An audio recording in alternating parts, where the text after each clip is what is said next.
This is Trophy Dark. Die, grave robber, die. Part 2 of 2. Ring 3. From the basement of Dr. Galfani's home, the home which colloquially, by the way, is known as the Flayed House. That's fun. There are some steps that go up into a kind of like the next, like the first, like kind of ground floor of the house. And some of you have just finished stuffing your pockets with coins you managed to find in the basement. Candor just finished resting themselves from a animated chandelier with hands trying to grab her. And so, yeah, we are pressing forward. Now, before we get too deep into ring 3, Candor, you have 5 ruin. And oh yeah, good note. Candor lost the dagger in that chandelier. Yeah, that's a really good note. You have 5 ruin, Candor, and so you are eligible now to do the reduction roll. And the reduction roll is basically whenever you do it, your ruin automatically goes down. What you're rolling for is to see if the others notice your betrayal, because in order to get the roll, you have to betray the group in some way. So you're basically rolling to see if your betrayal is secret or not. But the reduction will go down regardless. And you can keep doing this. So once you've opened up the ability to do it, you can keep doing reduction rolls to lower your ruin lower and lower to the starting level. And so as long as you keep betraying the group. So as you're getting ready to head up these stairs to go find the beloved, to go up to the actual main part of the house, do you want to take advantage of that, Candor? Yes, I think it's absolutely imperative that I reduce this ruin somehow. So I think what I'm going to do is I'm going to, as everyone's kind of getting ready and steeling themselves to head further into the Flayed House, I'm going to pull the Weeper aside and point out to our grave robber friend Matau and say, I think he used to be a Weeper, and they sent him after you. And I say, and I'm very worried for your safety. And so I'm trying to make the Weeper very paranoid about Matau, hopefully causing the Weeper to turn on him at some point. I like that. I think that's really good. Go ahead and roll. So on the die roller, you just do /reduction.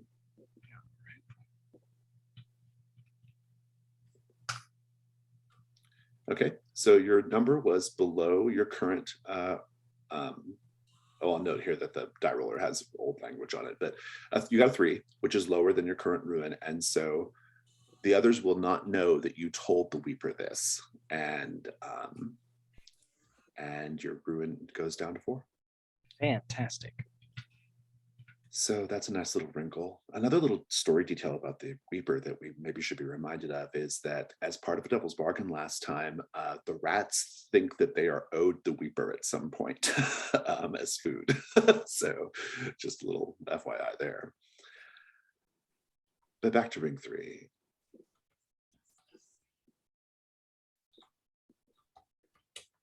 A bit of grave dirt stains the stairs leading up to the first ground floor of the Flayed House, which you discover quite quickly is an exhibition room. Precisely placed lamps illuminate tableaus of flayed human bodies, preserved and posed as if still engaged in the pursuits of the living. Some figures have pins sticking out of them holding scientific labels in place, or mocking comments. The walls are lined with the heads of taxidermied creatures, stags, elk, bear, a shaggy lion, a row of hunting hounds with medallions around their necks. And there are lights, because this is a kind of a gaslight sort of level technology society.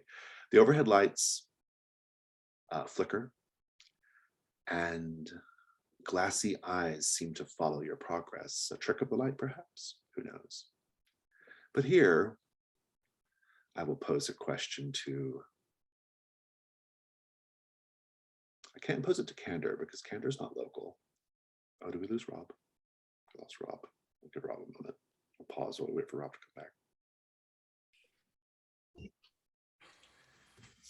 Okay, Rob's back. So, as I was saying, the walls are lined with the heads of taxidermied creatures, stags, elk, bear, a shaggy lion, a row of hunting hounds with medallions around their necks. The overhead lights flicker and glassy eyes seem to follow your progress. A trick of the light. A question for Bertrand in this exhibition room, and in particular with these animal heads on the walls. Which long-lost pet do you spy, its mounted head coated in dust, its features showing signs of disrepair? How did you mourn it when it vanished? I think Matteo sees the head of a scruffy, mangy dog that used to hang around the graveyard sometimes, that he kind of developed a bit of a bond with. He would feed it scraps and it would show up fairly regularly. And when it finally disappeared and he had no idea what had happened to it, he planted a little marker in a corner of the graveyard to remember it by, with just a couple of bones making a little marking in the grass. And yet here it is. Please roll Ruin. And same question for Bertrand. I'm not going to pose the question to Candor because Candor's not from here. But Bertrand, tell me about the pet that you thought was lost or in the ground. Bertrand had a beloved, no pun intended, family terrier, a good ratter sort of dog, and would follow Bertrand everywhere, even into the medical classes and things like that. It was definitely early age therapy pet. And Bertrand woke up one morning and the dog was no longer in the house, could not find him anywhere. And after weeks and weeks of searching the city far and wide, finally fell into a pretty dark depression, added a few new scars and tattoos. One of the scars on his shoulder here has a rough, scruffy dog face. Roll Ruin, please.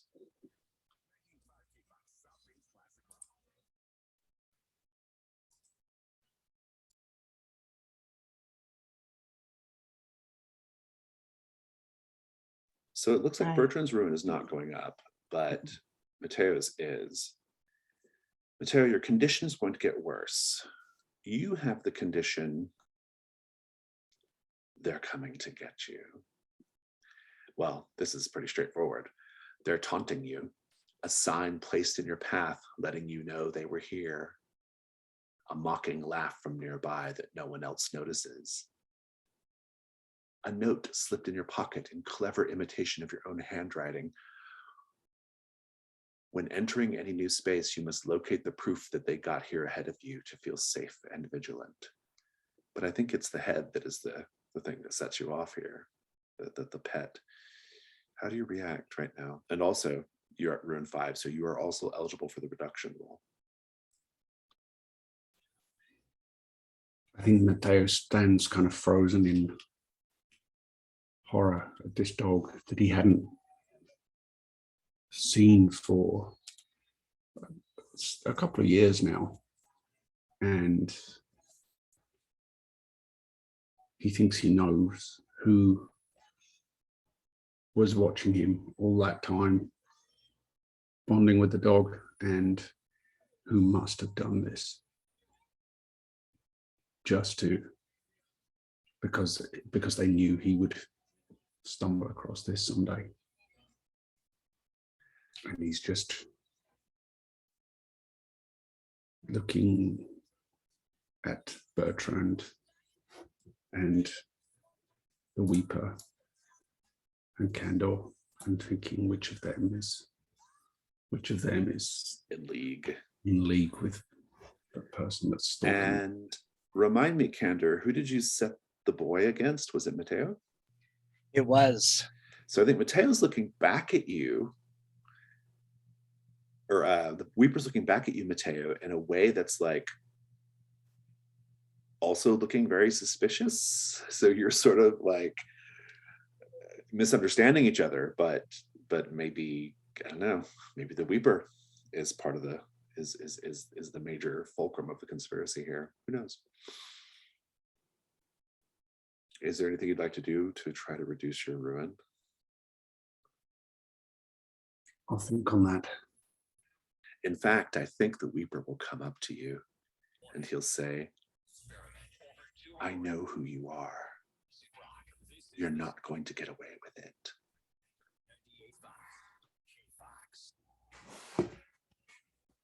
I know who sent you. And I know what they did.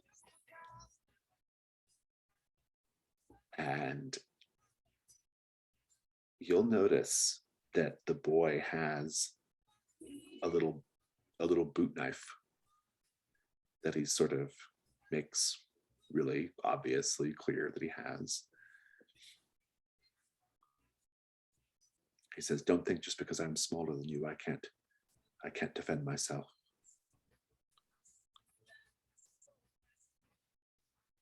Don't think just because you're smaller than me that I'll go easy on you if it comes to that. Good. Cantor, you probably see this tension. What are you thinking?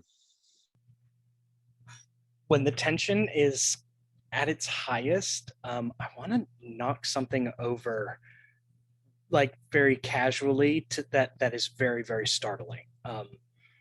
And I'm trying to think like about the kind of things that are in the room. Something skeletal, so that there's lots and lots of clattering bone sounds, as loud as possible. What's the goal here? I want to heighten the paranoia. I think I'm actually trying to make a reduction roll. I am going to try and make everyone more on edge. Yeah, I'm into it. Yeah. So it's like a ghost did it, like the grave sprite did it, right? Yeah. Yeah. Good. Make a reduction roll. See if they notice your deception here. All right. Looking for a lower than 4. Oop. Your ruin goes down because you did the roll, but everyone notices you do this. But give me the scene though. What do you try to do? What does it look like? So it looks like I try to casually lean against this. What was there a bear skeleton? I'm trying to remember what kind of. There's all kinds of stuff in here. There's mostly there's mostly like human bodies on display, but there's animal heads on the walls as well. Oh, that's right. I find there is a display of skeletal and skinned human bodies forming a human pyramid. It's kind of a centerpiece thing, and I look like I'm just like going to try and lean on it, but it's so obvious. It's almost like it's almost like a Buster Keaton kind of thing, where level of obvious, where I was trying to be very subtle. And so it falls and there's this massive clatter and everyone kind of jumps and is startled. And I just have the guiltiest look on my face of just like, oh, oops, that was not how I wanted to play that. And I make eye contact with everyone and they see it and I know they see it and they know that I know that they see it. Bertrand had been completely oblivious to this and like brushing dust off of the poor mutt's face, and looks to Candor to like maybe ask her to say a few words about this pet, and then sees the obvious just Yeah. Also, human pyramid, flesh. I feel like there's a general risk roll coming here, or ruin roll coming here in a moment. But for the time being, I like the I just like this moment. I think the Weeper is very like startled by all of this and feeling really, really uncomfortable. He thinks that Mateo wants to grab him and take him back to the other Weepers because he's really kind of doing like a side gig right now, right? It's kind of honey, moonlighting, yeah. And he just leaves. He's like, I have to resume my post, and he goes back down the stairs. What do you all do? And let's just pick up the scene with all that's just happened. Are you clumsy, Candor, or are you trying to wreck the place? What are you doing? Maybe a bit of both. I'm sorry. I got spooked. I don't know, I got scared. And just these horrid displays. Like who could live here? Who could do this to the dead? And I just kind of wrap my arms around myself and shiver a little bit. Just Candor, it certainly didn't look like you were scared. It looked like you had quite a bit of intention behind, as grotesque as this skeletal mounting of human. Oh, it's terrible. But you definitely intended that to come down. I couldn't stand it. It's blasphemous. It's horrid. It should not be. These people deserve so much better. And I don't know what came over me. I just had to destroy it. I had to. I'm sorry. Well, let's hope that no one heard that racket. Meanwhile, Mateo, are you going to try to do something to get a reduction roll? Betray the group in some way? Mateo's watching where the Weeper went. Mm-hmm.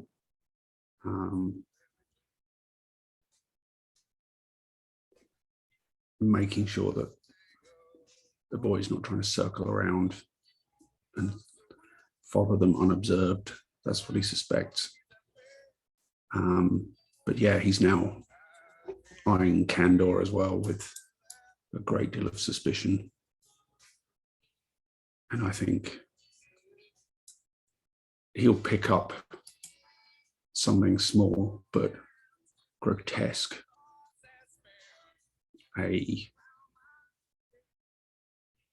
think maybe there's a display of a human arm that's where the skin has been removed and the muscle is exposed, almost like it's a dissection. And Mateo will pick it up and back slowly toward Candor. And then as soon as he gets close to her, turn so that this arm is right in Candor's face, but try and pass it off as though he's just, picked it up out of curiosity and happened to turn around. What's the goal of this move? What are you trying to do? Just trying to freak Candor out. Got it. Yeah. Go ahead and make the roll. Let's see if anyone pick up on your true motivations.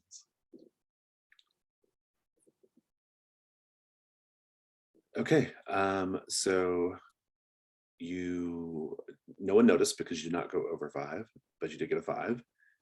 Reduce your ruin by 1, and Candor, how do you respond when this happens? I am so focused on looking contrite and trying to pass off what I had done as an act of, not an act of maliciousness against the group, that I I get freaked out, but I genuinely think that Mateo is just, just did not realize that this thing, as he turned, nearly slapped me in the face. Basically, that like that this I'm like, okay, I'm not going to say anything. I'm not going to, I'm not going to bring it up. I'm not going to react. And I don't actually think Mateo did it on purpose. Yeah, good. Meanwhile, Bertrand, you hear a voice coming from one corner of the room. It says, "Have you got a light?"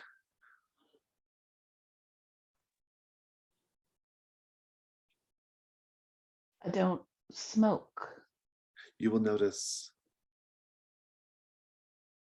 in a glass case a pair of blackened lungs floating in a preservative fluid, wires running through the liquid giving off soft blue sparks. The lungs twitch as if still struggling to breathe. In front of the display, there's an ornate ashtray of jade and a silver box containing cigarettes. And there is a mouth-like orifice at the top of the glass jar that connects down to the lungs. And it says again, "Could you please get me one of the cigarettes on the table?" Please make a ruin roll to start.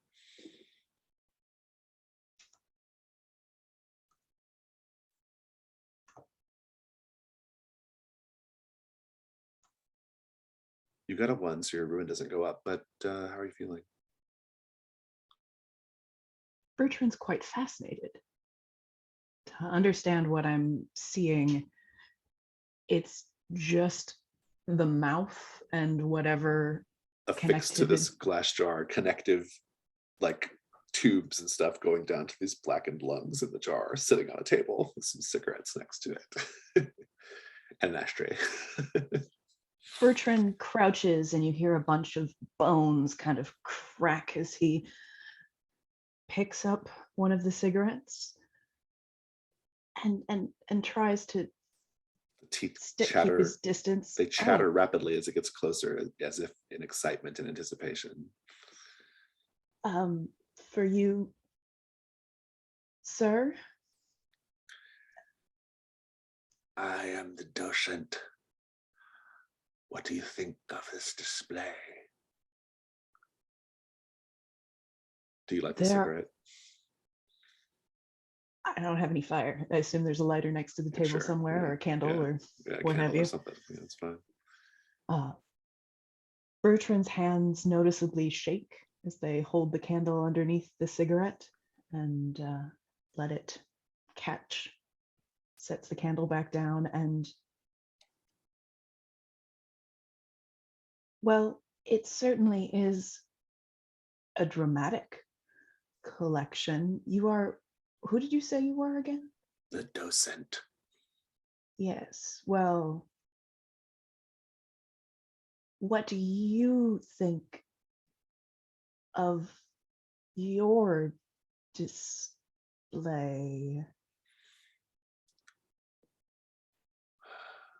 I am in incredible pain, but the cigarettes help. Yes, Dr. well, we all... Galfani has a very interesting sense of humor. Yes, well, the human pyramid seemed quite whimsical. Bertrand kind of backs a few steps away towards Matteo and leans over. Is this... He's watching you now, Dr. Galfani. He can view this room remotely and control everything in it remotely. And he is watching you.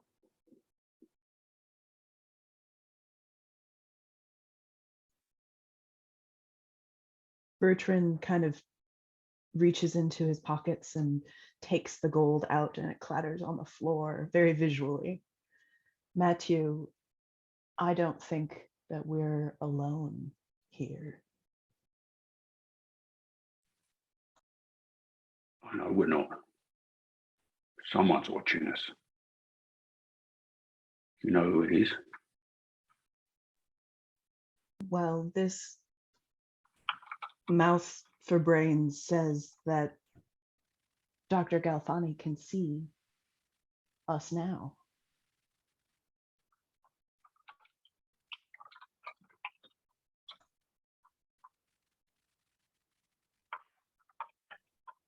How are they seeing us?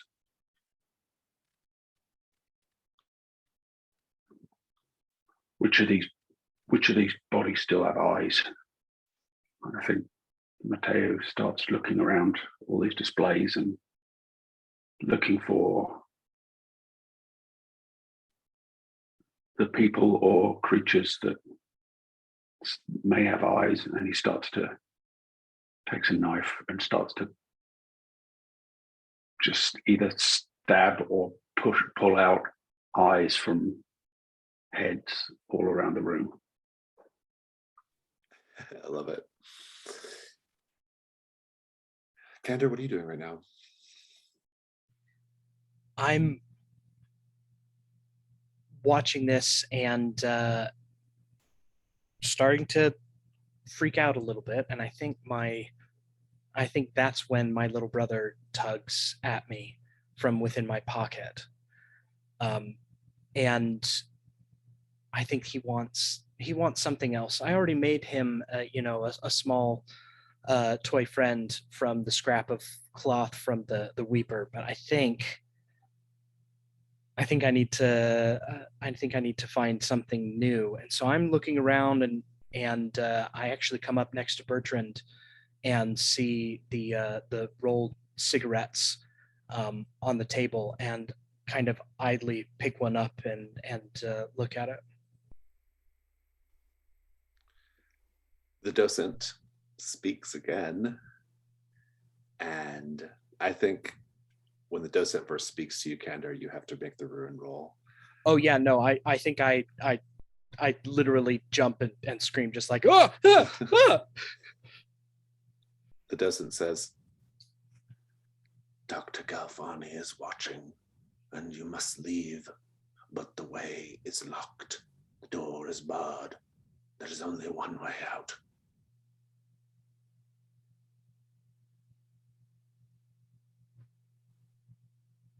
How are you even alive?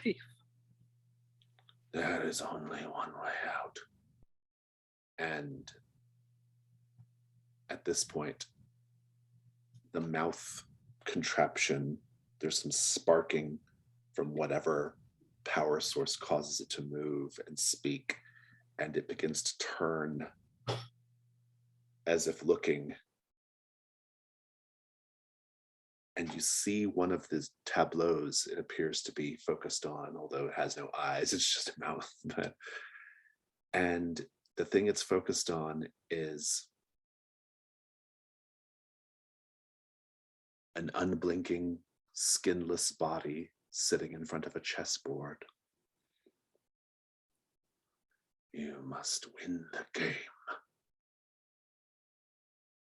I will tell you that there is a door, a heavy iron door, and if you check it, it is locked.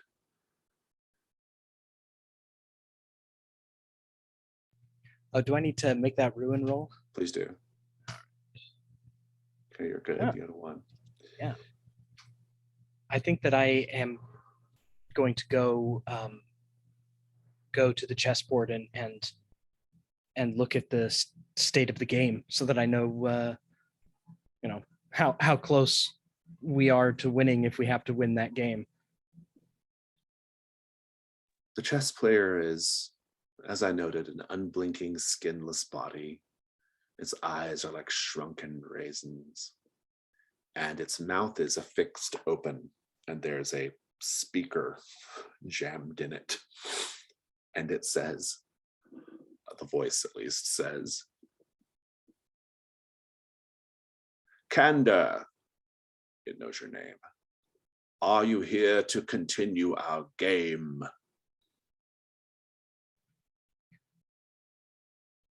what is like I'm obviously shaken, but how good does the board state look from You have a chance.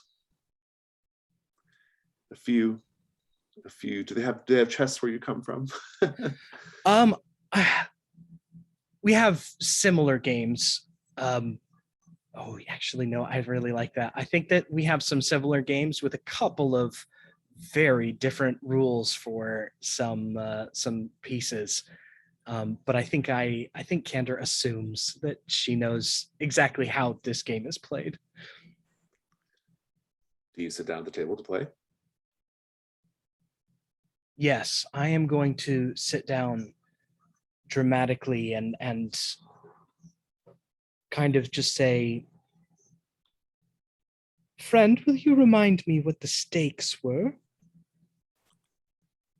Ha ha ha ha ha ha ha.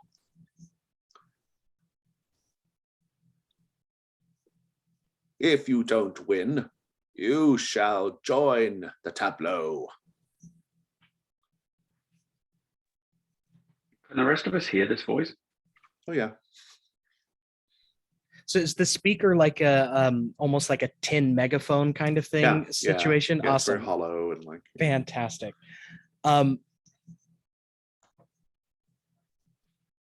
I think that I'm going to I want to make what is obviously a good or what is obviously a bad play, but when I do it, sleight of hand one of their pieces away. But I think the first thing I say is, then let us begin. Is it my turn or yours? and there are sparks sparking all around the body as whatever electromechanical contraption controls it causes the hand of the chess player to start quavering and rattling and jerking forward, and it paws at a piece a few times before the fingers finally articulate around one and slides it across to a new square, and then it goes still, and the voice on the speaker says, "It's your turn." Remind me of your name, friend. Obviously, we have known each other long. Ha ha ha ha ha ha ha. Meanwhile,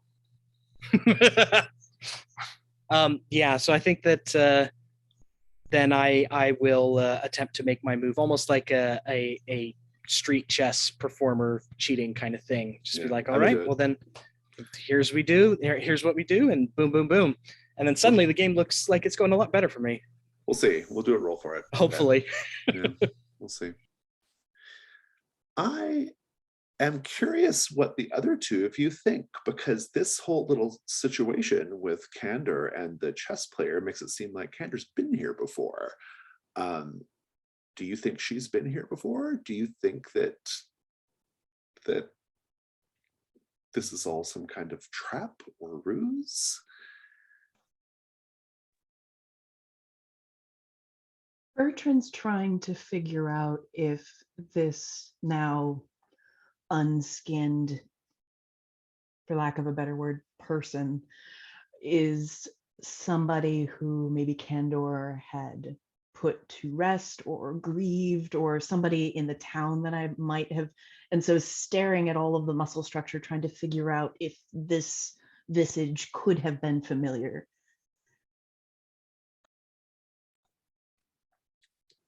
And what about you? Mateo is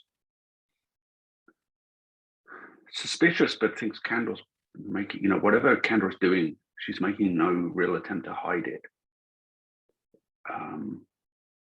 So if she's been here before, it may not be for nefarious purposes against us, but I think Mateo is very suspicious of the other player in the game. And he will immediately gravitate toward that and try to pry the eyes out of this body, out of the head of the player, of the player, whatever the player sitting opposite Candor. Yeah, the player makes no particular objections. It's just a mechanical contraption. I will tell you though that as you are doing this, you'll look across the way and see another tableau of a male body holding a lantern aloft as if peering into darkness, and a female figure beside the male body is pointing to something, to whatever the lantern would be illuminating, while her other hand buries a knife in the man's back.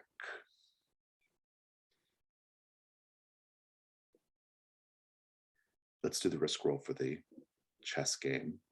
Candor, I think the stakes are just like, or do you manage to win, basically, whether through subterfuge or other ways.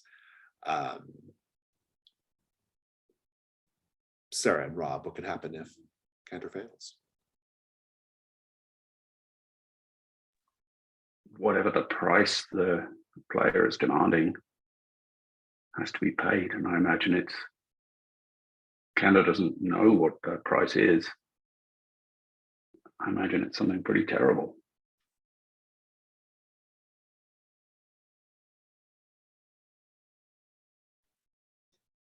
If Candor is unsuccessful in the subterfuge, Dr. Galfani notices, trying to squirrel the piece away, and the game gets accelerated. Yeah, I'm gonna say that it's something like the combination of those things where essentially like Candor will not be able to get up from the chair, right? Candor she will complete the tableau of the chess game, right? Let's have dice. Do you have a relevant skill, Candor? I do. I have performance. I'm trying to put on a show here. I'm very into it. And devil's bargains. My devil's bargain is no matter what, the grave sprite will enter the scene.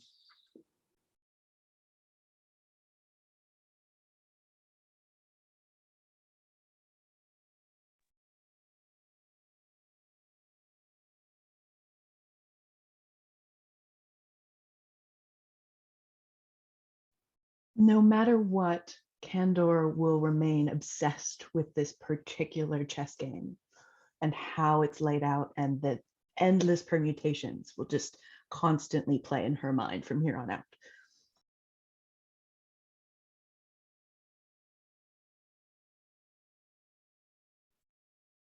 Yeah, I was thinking something vaguely along those lines, but that's put it better than I was going to, so I don't have anything else. Two choices, Candor. Do you want one of them? I'm going to take the chess game, I think. I'm going to take the obsession with the chess game. Very good. And I don't think a dark die is automatic yet, so go ahead and just make two dice for now. Risk 2.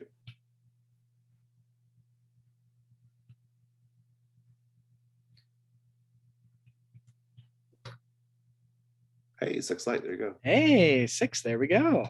You rolled hunt, but Yeah, it's fine. I realized right afterwards. But in any case, the same result. So 6 light. Yeah, good. You are going to win. Go ahead and just describe like your winning game here. What does it look like? So every time my opponent makes a very, very shaky, jerky move, I make a very snappy, almost instantaneous move right afterwards. And it is, if you've seen some of the chess street hustler kind of people that have done some cool stuff, you notice that they'll knock stuff around the board as they take things, and it is this thing where in attempting to steady their pieces, if they knock them over while their mechanical arms are not moving correctly, I kind of just manipulate things all over the board. And there's a point where it looks like I'm more obsessed with moving things around the board than actually winning. And there are moments where it's like, okay, even if you weren't cheating, you could have won this several times. So why aren't you doing it? And I'm kind of just staring at this. And then finally, I feel like, here's the most dramatic moment. I've built it all up to this one thing. And then boom, with a flourish, I take their king and say, and that is how we play the game of castles. Very good. Very good.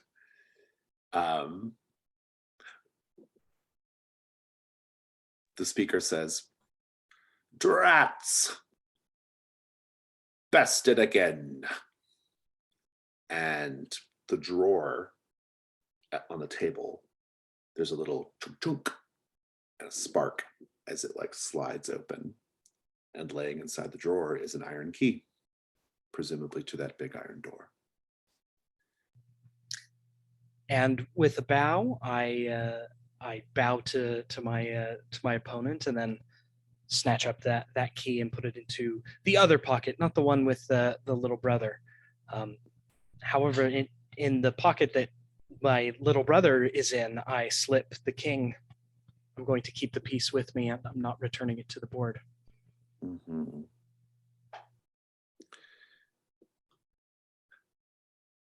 While this is all going on, Bertrand, there are a lot of interesting little exhibits and displays. One of them, the docent will say as you are looking at it, perhaps, "Ah, the voyeur and the chamber pot." A figure crouches behind a bamboo screen, sitting atop a chamber pot. A second glistening skinless body is posed as if spying on them, squinting through a crack in the screen. But the peeping figure's eye is misaligned with the screen's gap. What do you do, if anything?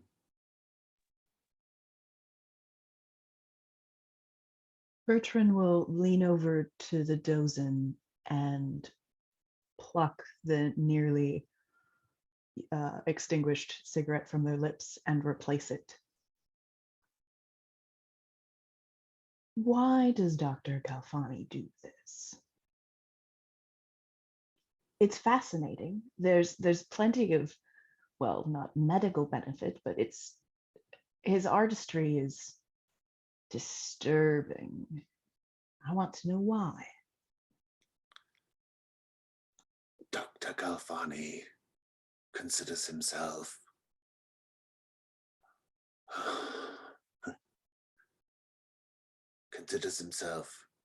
an artisan and a philosopher, one capable of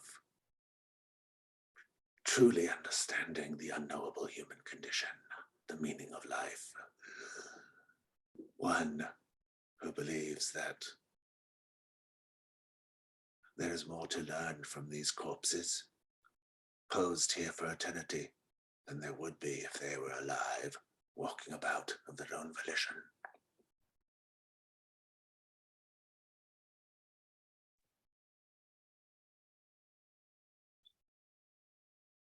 Do you suppose that he could be reasoned with? He has in his possession a corpse that I find very dear. Ah, yes, the beloved.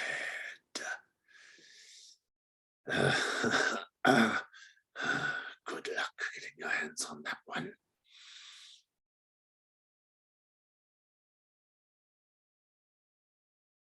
Bertrand will lean over to his companions and say, I think that the Dozin knows where the beloved is.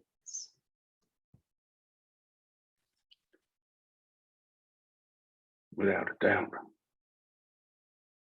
Question is, how do we get him to tell us? It is through the door. The door, the door, the door. Candle, are you going to use that key or just sit there staring at it? Candor looks like she's torn between running to open the door and running to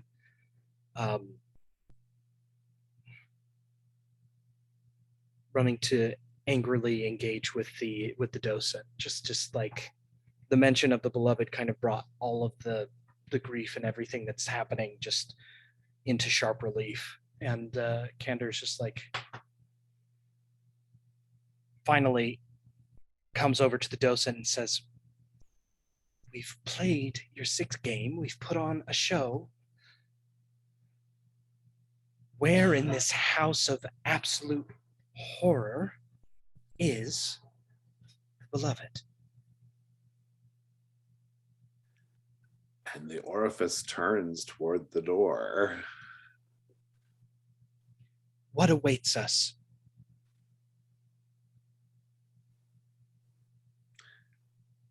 I do not know.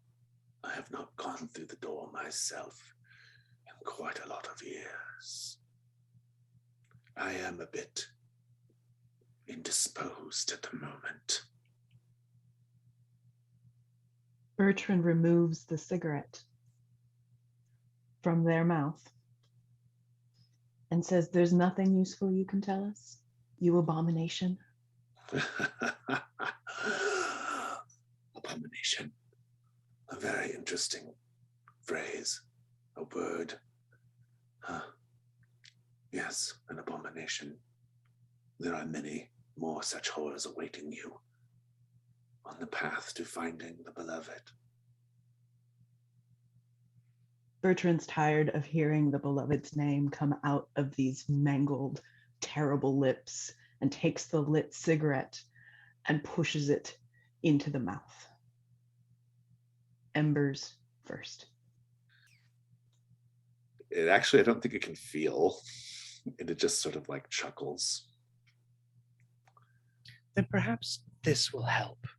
And I want to rummage around and find like a rubber bottle stopper and just like stop it up so that it can't connect with its lungs. You can do that. It's fine. It doesn't have any particular reaction. Oh. Darn. Okay. Candor, unlock that door. I don't want to be in this room any longer.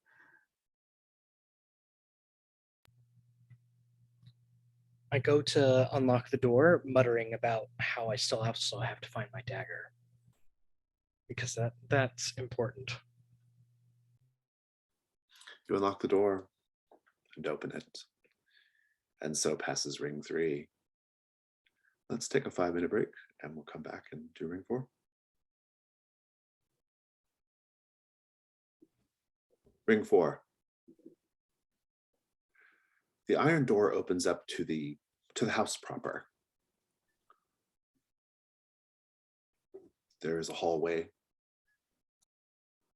which branches off in a few places, and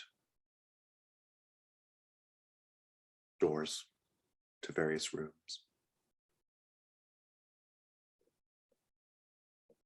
The beloved is somewhere here. Bertrand, what do you do? Bertrand's the last through the door, and if the others had been able to see him, he would have been fishing out a needle from his tattoo kit, and he is just stabbing his forearm as trying to keep the nerve endings from, feels very tingly, and it's comforting to him because the anxiety and the eagerness he's feeling about finally reclaiming the beloved from this terrible, horrible Flayed House is under his skin, so to speak. I like it. Matteo, what are you doing? I think Matteo is the first through the door, holding the lantern up. But as soon as he's through, he kind of puts his back to the wall, holds the lantern as if politely allowing the other two to pass, but really he's making sure that they don't have access to his back, and making sure that the creeper is not following. The weeper, sorry. Yeah. Did you say you were going to open one of the doors? No, I don't think yet. I think he's watching to see what the other two are doing. He puts his back to the wall and holds the light up. And Kendra? I see Mateo look at us so suspiciously and do all this furtive nonsense, and I glare at him and I say, "Listen, you don't have to suspect us and treat us like this. We're actually here to get to the beloved and to put them to rest. You're the one here to steal from them. So I think you might need to readjust your approach here." Don't try and convince me that you're here for some noble purpose. I don't buy that for a moment. For whatever purpose I even claim, we all know your purpose is literally to steal from the dead. So I think that you can get off your high horse and stop acting like we're the ones who you need to be afraid of. I'm not the one posturing on a high horse here. I'm honest about why I'm here. That's You two, true. I'm less sure of. Candor, there's something bothering me. How on earth did that atrocity know your name? Now there's a question.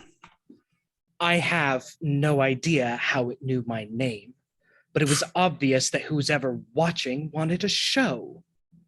Sometimes you have to put on a performance in order to move past whatever's going on. Did you not see that? Do neither of you see that? Did neither of you realize that that was an act? I have no idea. How on earth would I know any of these? I'm not even from here. And she turns in disgust. Bertrand leans over to Matthew. Dr. Galfani knows her name. That should worry us greatly. And follows her huff towards one of the doors, presumably. Yeah, I'm going to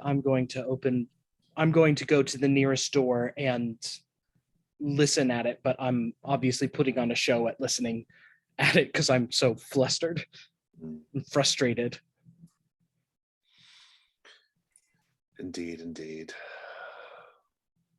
You're listening at the doors, and a lot of the rooms, especially immediately outside of the exhibit room, they sound empty, and indeed, if you peek in, they are empty. They're just like empty, like bedrooms, and just maybe a few pieces of furniture covered with drop cloths, that kind of thing.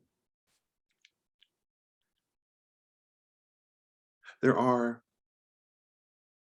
on some of the walls, in both the hallway and in a couple of the rooms you peek into, paintings of landscapes where the sky's light is red as blood, or showing shadowed wings cutting through towering thunderheads amid arcs of lightning. There are also sketches, anatomical studies, strange limbs extended, twisted.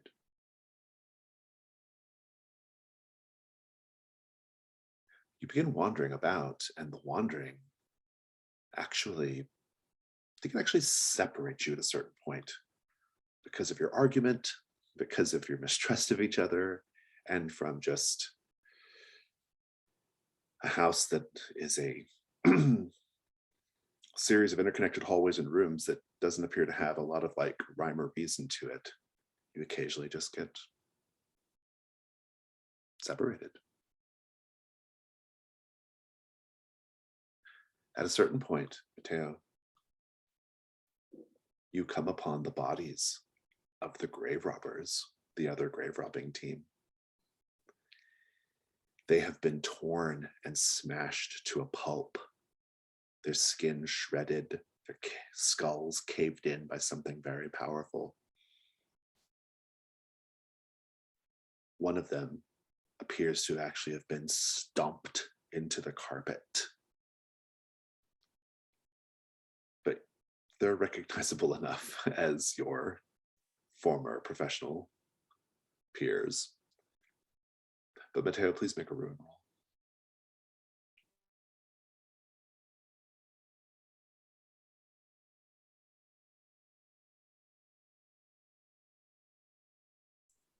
Rolled a 2. Somehow Mateo doesn't find this as disturbing as one might expect. How do you feel?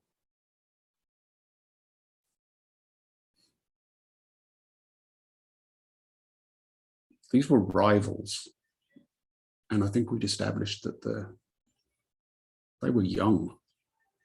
So he's disturbed, but not sorry to see the end of them. Yeah, that's interesting. That's what we know about Mateo. This feels like the right reaction. It's business is about to get a lot better. Right. Competition from the marketplace removed. Yeah, I mean, he wouldn't have done this to them himself, but we have to accept reality as we find it. Indeed, indeed. Bertrand, in another room, you're by yourself here. The room is quite empty except for a painted portrait in a gilt frame, featuring a woman holding an open book in her left hand and a ball lightning cradled in her right. In the painting's background, illuminated by the lightning's blue light, is a reclining Dr. Galfani. You know this woman in the painting. Why did your family refuse to speak this woman's name, despite the fact that she is a blood relation?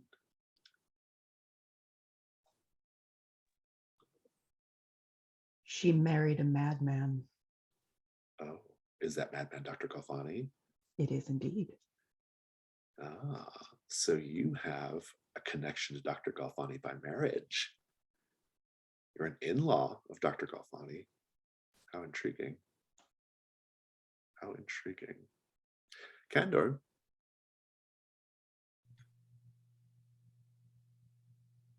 You become aware of a series of small bell chimes above you. And a string runs from the top of a bell, there's several, through a hole above a nearby door. The bell's string, suspended via ceiling-mounted bolts, leads through several strange rooms. So several of the rooms have this bell network, strings going through them, just some of the rooms. But these rooms also have labels, unlike the other rooms. And the nearest one at hand is the aquarium. What do you do? So I imagine these are like the if someone were to pull on these in the aquarium, it would ring in here, and a servant would be dispatched to that area. That's the theory, yes. Okay. I am going to.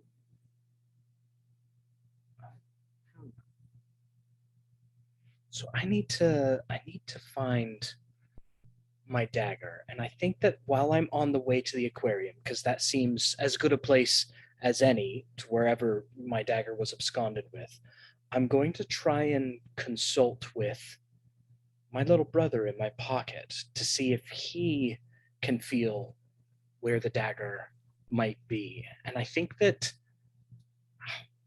my little brother has taken a great liking to the chess piece that is in that pocket now too. I don't. You can decide what your brother tells you. Okay. I think the only thing I get out of my little brother before I get to the aquarium is that my little brother no longer wishes to be addressed as little brother, but as the little king, and has started to merge with the chess piece. And that makes me very nervous as I open the door to the aquarium. The aquarium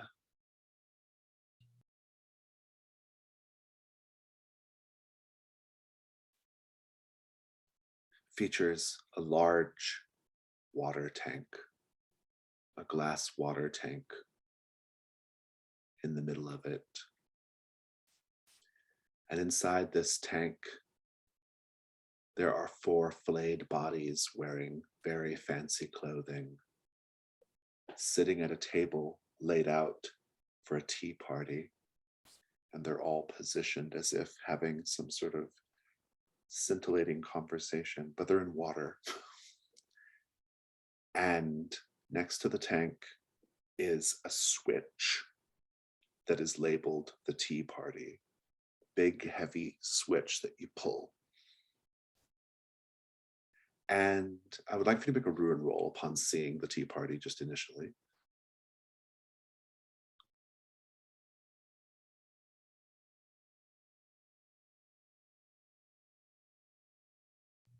2.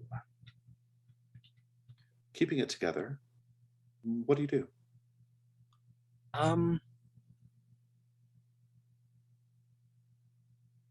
I am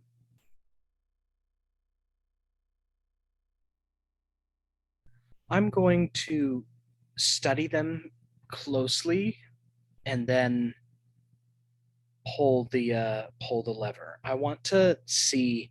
I've seen a number of these kind of mechanical movements of bodies and everything, and I want to figure out how it works because I want to find a weakness. Come back to pulling the lever. Mateo, there is a trail that's basically left by your companions, or your not companions, your former peers, of smashed limbs, blood. One of them looks like they were desperately trying to get away before something caved in their torso completely. But it's all coming from one particular direction. What do you do?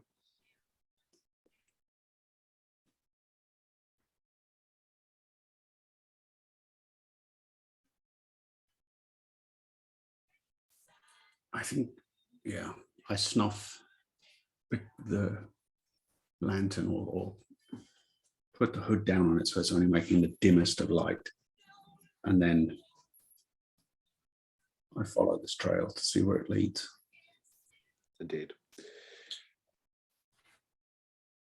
Bertrand, you've also ended up in the little cross-section of hallway with the bell doors. You'll notice one of the doors is ajar, the door to the aquarium.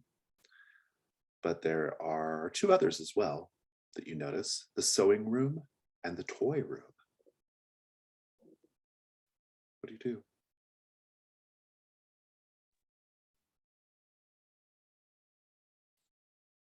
Bertrand notices that his hand is covered in his own blood as he has been needling himself thoughtlessly, and being a hemophiliac is bleeding profusely. And maybe there has also, just looking back, noticed a trail of blood that he's been leaving through these wandering hallways. Mindlessly takes out a handkerchief and starts wiping the blood from his hands and heads towards the aquarium, as the potential for skeletal moving fish in electrified water is a captivating idea. I think you step into the aquarium just as Candor flips the switch, right? Pulls the switch. And as I described, it is indeed a display of a tea party in a big tank of water. And as soon as the switch is being pulled, or as soon as it's pulled, electricity begins to arc through the water. The tea party lurches into motion, lifting teacups to lips, and then standing, lurching, and eventually panicking. The figures begin banging on the aquarium glass. You can tell that the electrified water is cooking them. You can tell that these people are alive and they are burning, boiling to death. Chunks of their own bodies begin burning. They begin tearing at each other in an attempt to escape. And eventually, it all stops. Both of you, please make a ruin roll.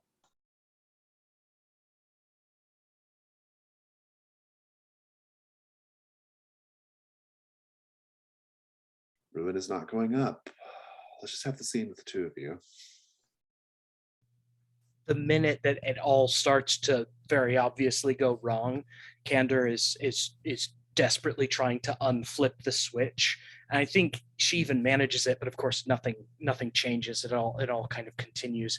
And she's just horrified, just completely horrified, because she had assumed that, that they were simply mechanical bodies and no longer alive and weren't feeling pain. I mean, we stopped up that, and she turns to Bertrand. We stopped up the docent's lungs and nothing happened. Why is this so different? They were in there when I came in here. They've been sitting underwater forever. How is it that they're still alive? Bertrand reaches out his hands to Candor in an attempt to comfort and calm her. I jerk away. Why is there blood all over your hands? Sorry, I have a condition. It's nothing. It's not nothing. And I look behind you and see the drips and trail of blood that you've kind of led into the room. And I'm just like, that's not nothing at all. What is happening? Please.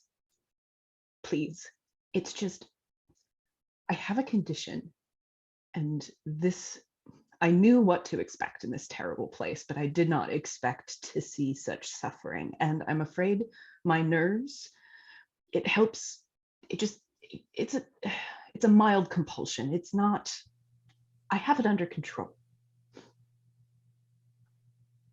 Obviously not, she says with another glance at the blood, and reluctantly pulls out some bandages from her pack,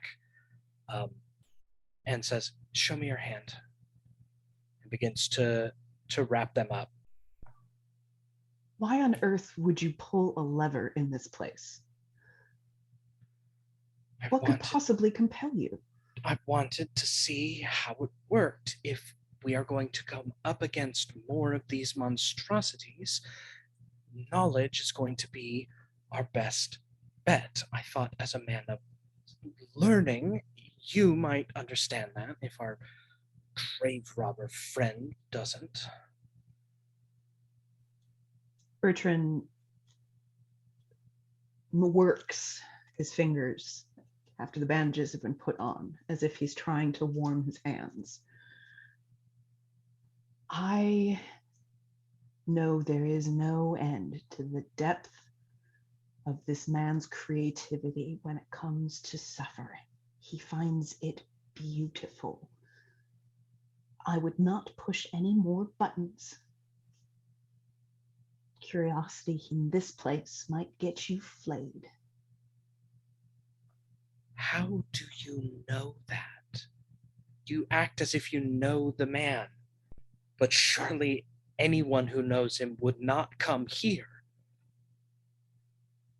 How do you know him? It is a very long tale, and I would not step foot in this place if it was not for the beloved, as they deserve a fate so much finer. They do. How do you know them again? I did spend a good long time with Ash, and I don't think I ever saw you towards the end of their life. I was there. Where were you?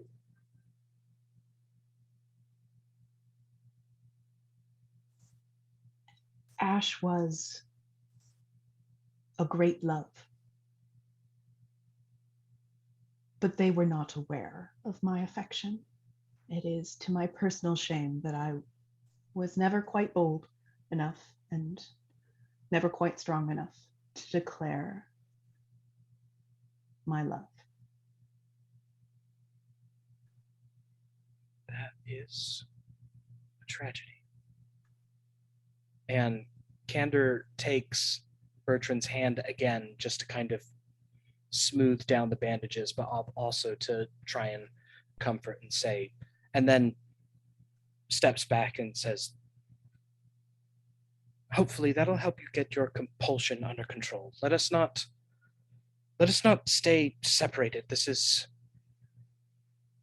you are correct, a terrible place to be alone. And in You're the absolute- background, and in the background, chunks of charred, blackened flesh swirl about in a blood-red, cloudy pool of water. I'm going to cut over to Teo. Teo, the trail leads to a chamber that is quite enormous, the size of the market back in town. Extremely tall walls lined with books, a large chandelier creaking faintly above, decorated with taxidermied birds flying between glittering wire lightning bolts like a storm frozen in place.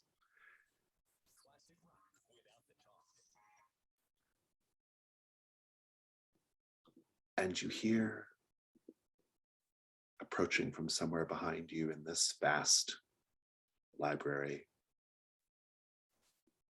a slow clopping sound, hard hooves on wood. In the shadows, it looks like a horse, but dagger-like tusks break the profile.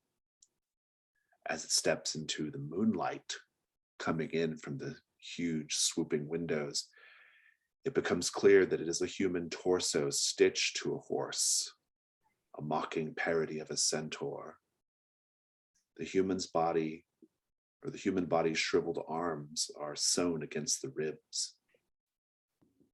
The hands bolted to the side of the head, each hand gripping a hooked dagger. And there's a smaller set of arms tucked underneath, gripping a small stack of books. The creature's head is actually too heavy for it to lift up, and so it sags forward. But two functional eyes have managed to burst out of the back of the head, and they wave about on stalks, and they're looking at you.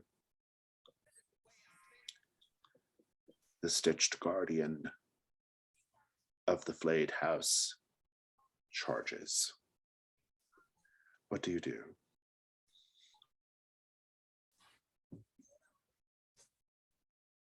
I throw the lantern at it, hoping that it'll kind of burst into flame as the oil smashes across the thing, and just try and dive out of the way. Are you going to run out of the chamber to go back to where you were, or what? I think just dive to the side, and maybe then try and get out of the chamber. Yeah, find a way, find a door that's too small for this thing to get through. Yeah, I mean, you can go back the way you came if you want to, but yeah, that sounds good. This is going to be a risk roll. Sarah, Kyle, what could go wrong here? I think one of the things that goes wrong is you could catch yourself on fire. I think you might end up like the other grave robbers, desperately trying to escape the room as you're being pulped by the creature's hooves. God, I don't think I have anything more to add to that. That is exactly what should happen. Let's talk about dice. Do you have a relevant skill?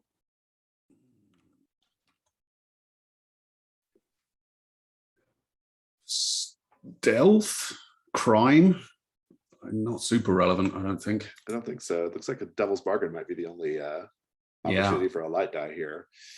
Devil's bargains. What do we think, folks?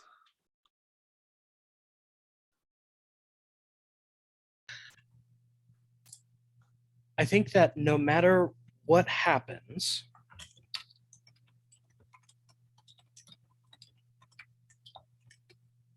no matter what happens, you are going to. Oh, no matter what happens, the Guardian has the signet ring you're looking for some reason. Oh, that's very good, actually. I second that one. You see the signet ring on its hand. No matter what, some of the oil from the lantern is on your hands as you smash it, and you will end up badly burnt. You can always reject them and just take a dark die. It's up to you. I like the idea that the signet ring is on the hand of this guardian for some reason. It's taken it from the beloved. One light, one dark. Risk 1/1. Go for it.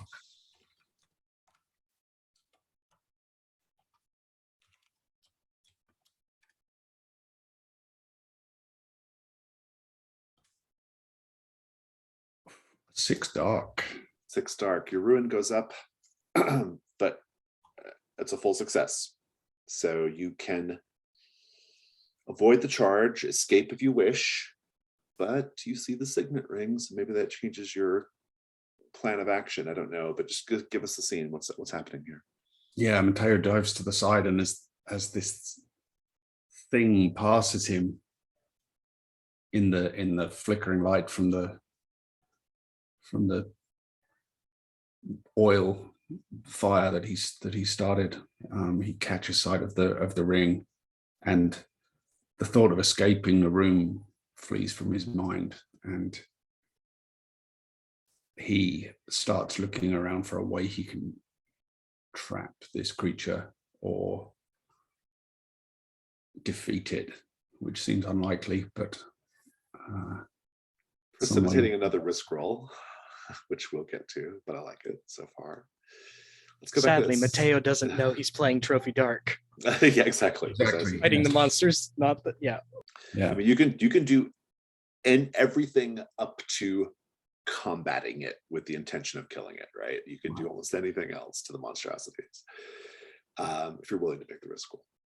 Let's go back to that scene with that lovely tank of water. Maybe you're just stepping back out into the hall at this point. There are a couple of other labeled doors connected by these bells, this network of bells. But what do you do? As Bertrand steps through the door, he is gently wiping some remaining tears, but with a bloody handkerchief and realizing that he is now covered in blood, just tucks everything away. What are the other rooms' doors labeled as? The toy room and the sewing room.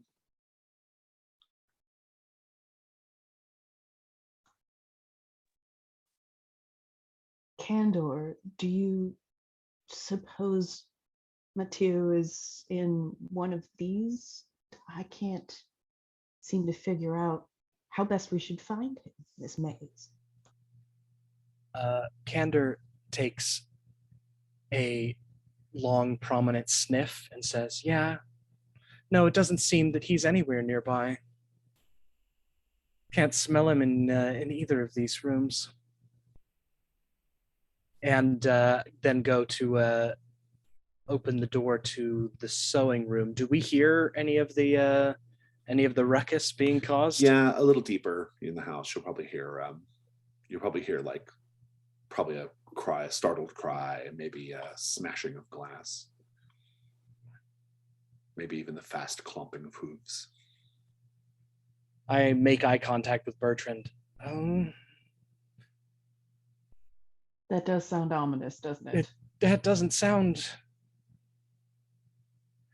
I say we hide. I say we hide. We find somewhere that's not there and hide. And if Mateo is the source of all that noise, then good luck.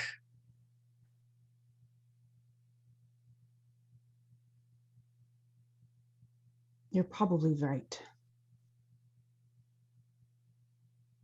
I just abhor thievery. His profession is.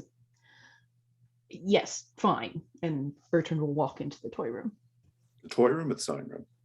Oh, sorry. Door was open, sewing room. Sewing room, yeah.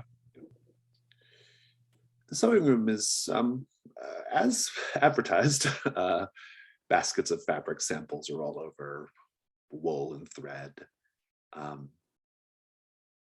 There's a beautiful embroidered pillow on a little table next to a pristine surgical saw. And on the pillow, there is a healthy human arm resting on it. Looking at the arm, what makes you think that it might be the beloved's arm?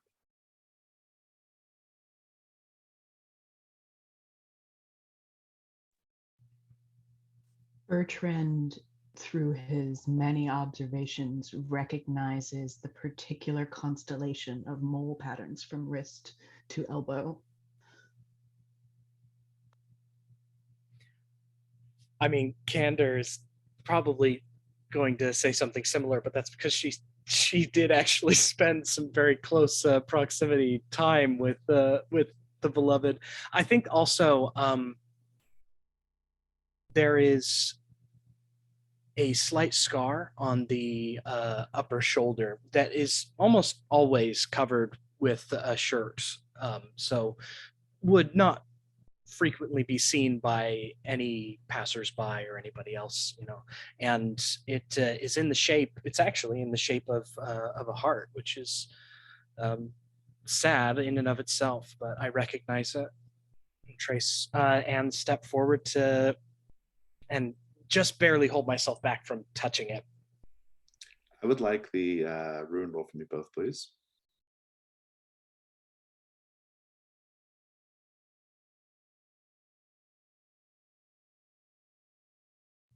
This is That's too it. much for Bertrand. Yep. Yeah, you're both going up by 1.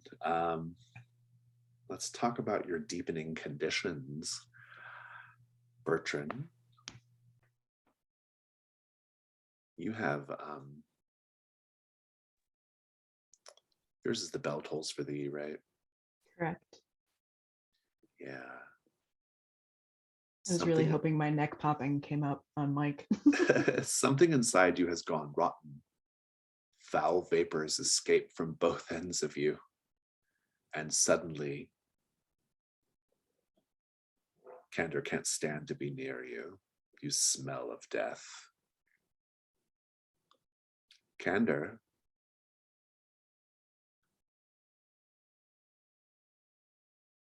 your little brother in your pocket is getting bigger in there. Your pocket is sagging noticeably. And he is loudly declaring that he is king and demands fealty from all.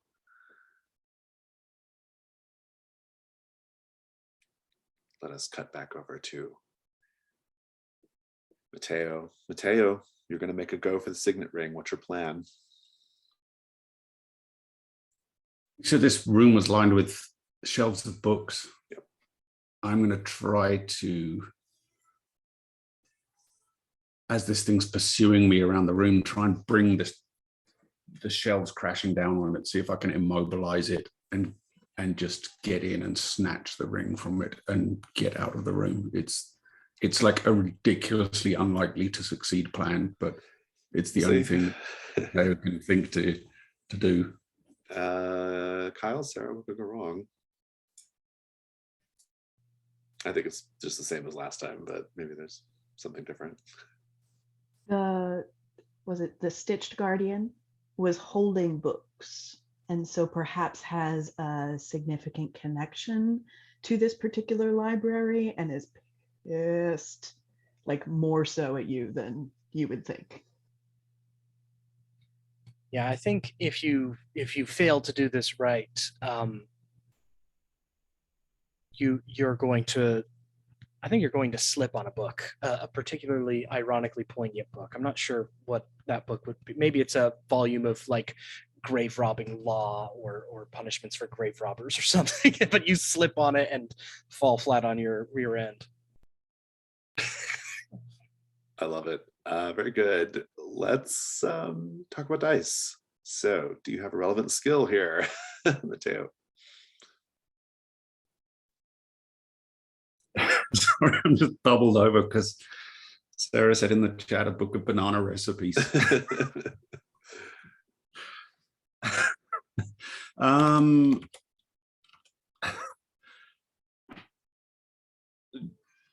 Yes, crime, labor, stealth, and darkness. I don't think any of them. I don't think any of it applies. Yeah, let's do devil's bargains. I'm gonna have to use a devil's bargain again. My devil's bargain is, what was the last devil's bargain, by the way? Did we account for it? The Oh, the ring. ring. Yeah, the ring. Yeah. The creature, My devil's bargain this time is you will learn the fate of the Weeper, no matter what.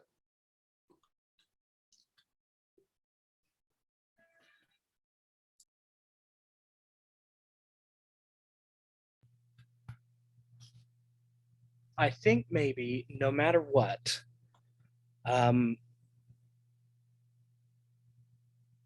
you are going to find you're going to find a letter, some correspondence in the room that you immediately recognize has been sent with that signet ring, like that has been sealed by it and was sent by it and sent by whoever controlled it, et cetera, et cetera. I think you're going to find that no matter what. I think my devil's bargain's much more straightforward. In the spirit of irony, no matter what, you will lose one of your eyes, gouged out like you had done into all of the other bodies in the previous ring. These are all pretty good. What do you think, Rob? Oh boy. And I can only take one. Only one.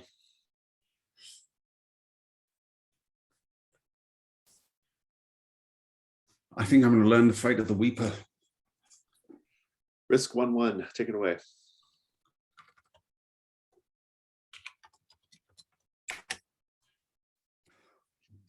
A 3 light and a 3 1 light on is the a- dark. 3 light is a fail. You are going to be destroyed by the Stitch Guardian unless you add a dark die and roll again. And if the dark dice high, I'm going to go up to round 6 anyway. So High and higher than a 5. And if it's high and a 6, yeah. right. Well, let's try it. 6 light. 6 light, that's the result you want. You will manage to get the signet ring. Go ahead and give us the scene.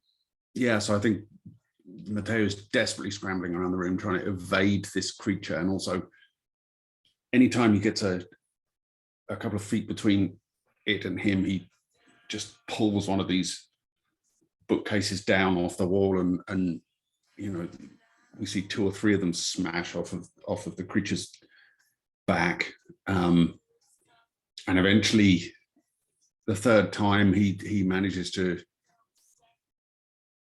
you know, the thing crashes on its back and the legs go out from under it, flattened out, and Mateo dashes in and just cuts the finger with the ring from the thing's hand and climbs over the bookcase that's on its back, you know, stamping hard down so that it pushes the creature even further into the ground, and he's out the door and closed behind him and looking desperately around for a way out of the building.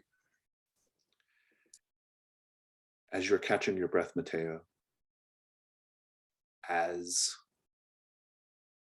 you are reckoning with the possibility that this is the beloved's arm laying on this pillow, Bertrand and Candor, the silence is broken by the shrill screams of the Weeper. Look what you've done to me! Look what you've done to me! You can hear the Weeper screaming out in the hallways, thrashing about, flailing about. Do you all go to investigate? Or do you just let the Weeper weep on his own?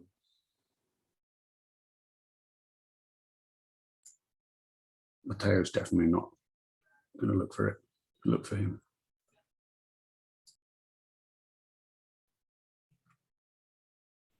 I'm really torn. I think I'm looking to see what Bertrand does. Bertrand's trying to pry his eyes away from Ash's arm, still focusing more on the severed cut of the arm. Was it brutally torn or surgically removed?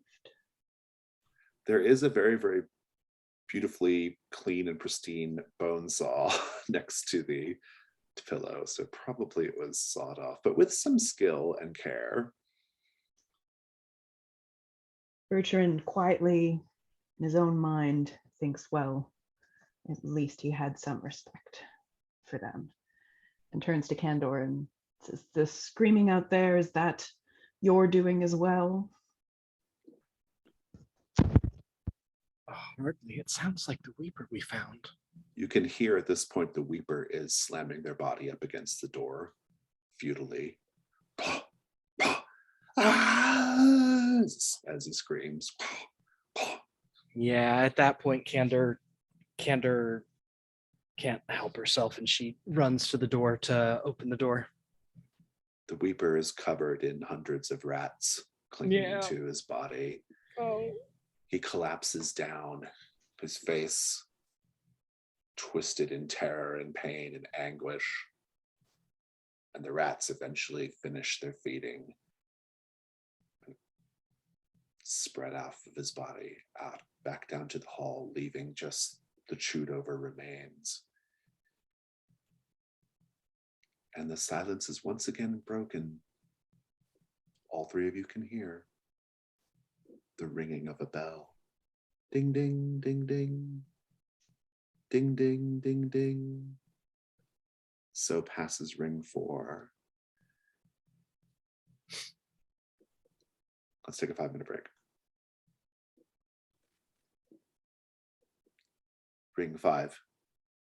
But before, I'm curious if Bertrand even makes it out of the sewing room. I would like for both Bertrand and Candor to please make ruin rolls upon seeing the Weeper.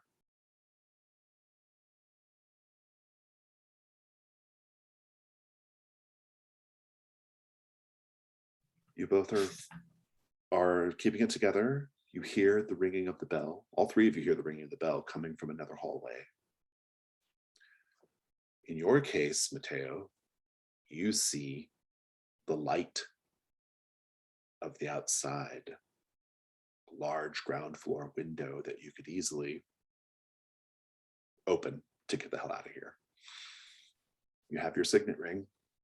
Do you leave? Yeah, I think Mateo has no hesitation, especially with the sounds he's heard from whatever's happened to the Weeper. Yeah, take the reduction roll, because this is treacherous behavior. So make reduction. 6. Your ruin goes down. However, I think you pass the others and you just give them a look and maybe even hold up the signet ring and you have it in your hand. Well, they see me just carrying this. Yeah, see you carrying it. Yeah. Finger. Yeah. And you're getting out of there. Yeah. But you may not quite escape that easily, but we'll see. But let's come back to the others. You hear the ringing of this bell. Ding, ding, ding, ding. Somebody needs help or assistance. My greatest fear is that Ash is attached to this bell. We must go to them. Yes, we must. Absolutely. And then as I think as Mateo like rushes past, I like cry out and just like, oh my gosh, like what is he doing? And I try to make it so that Bertrand like goes out ahead of me, because I want to go back and take the arm. Oh, nice. Go ahead and roll reduction roll.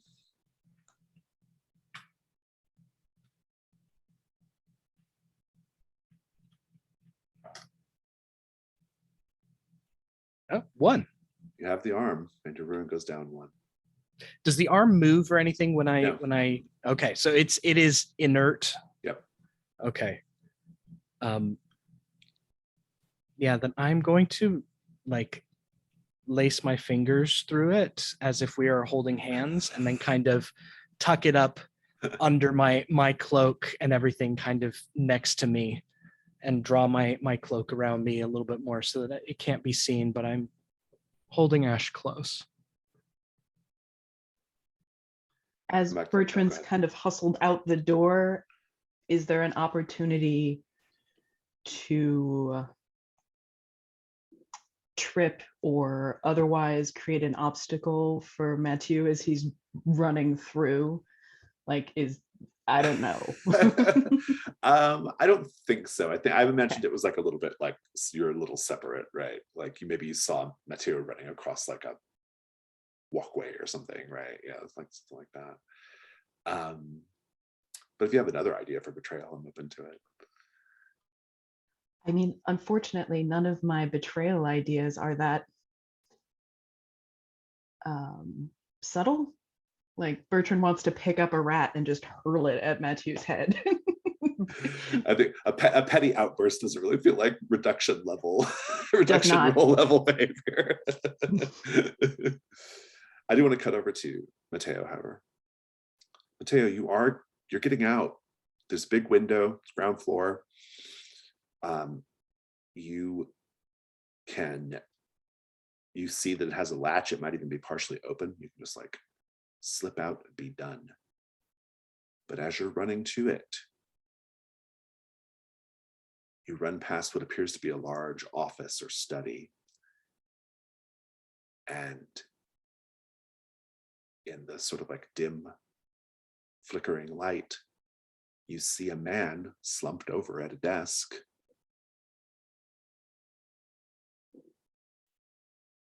Piled high with texts and tomes and things. The body is clutching a goblet of wine, the head down. Rigor mortis is holding the wine in place.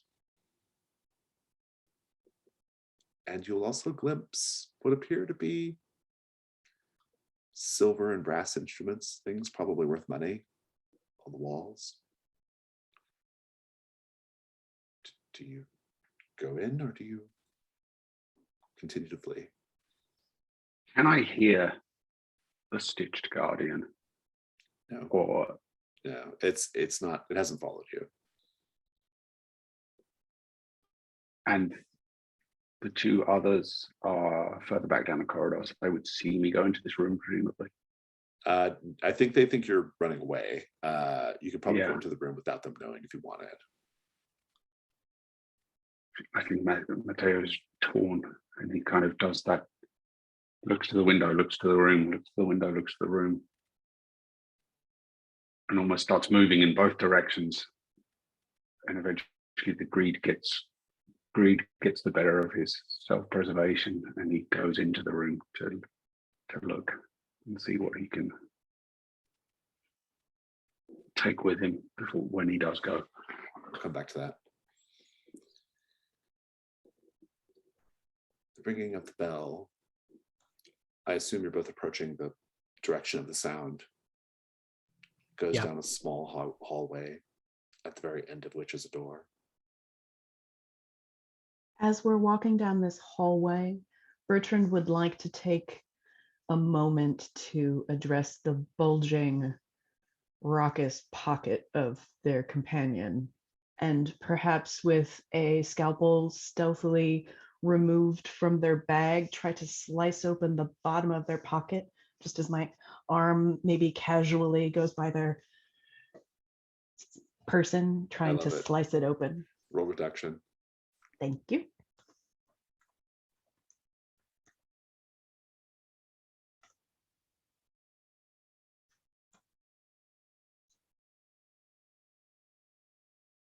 So you did not roll higher than your current ruin, so this is not noticed.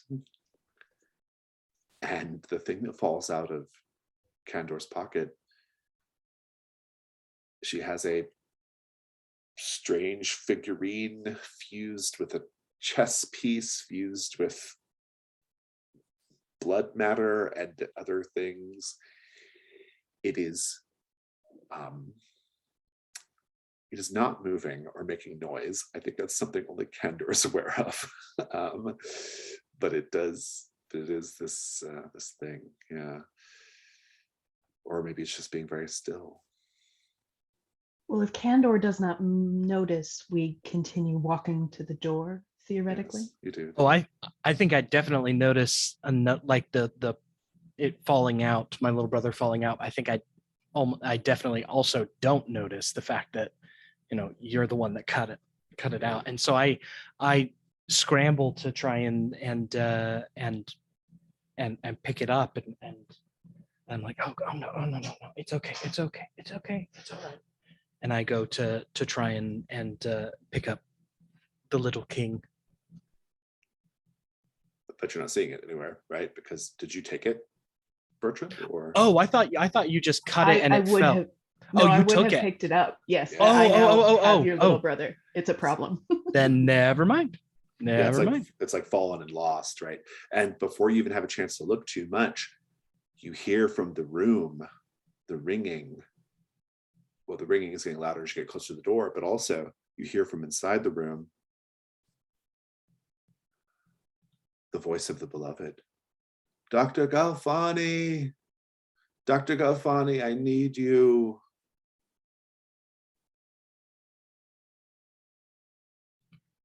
I think we should both look at each other like immediately and just be like, it's Ash, and then we both kind of dash in, just like run.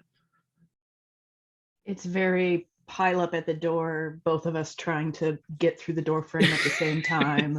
Yeah. Are you trying to beat each other there? Because that would be a contest roll. But if you're okay with the other, you know, coming in right after you, I think it's probably not. But if this is more of a, I want to get to the beloved first thing, that's different, right? I feel like Bertrand is racing towards the door. Yeah.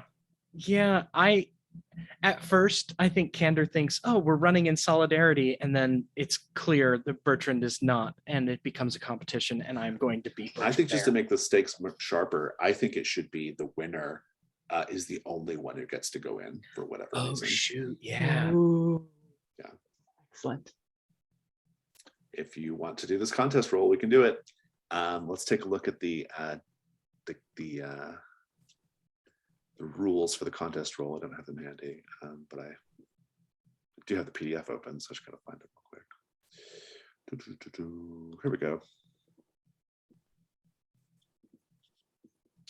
The contest roll manages situations where treasure hunters act against each other.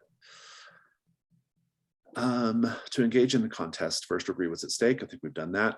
Then each of you is going to gather some dice. It'll be one light die if the contest is something you are skilled at because of your occupation or background, so a relevant skill.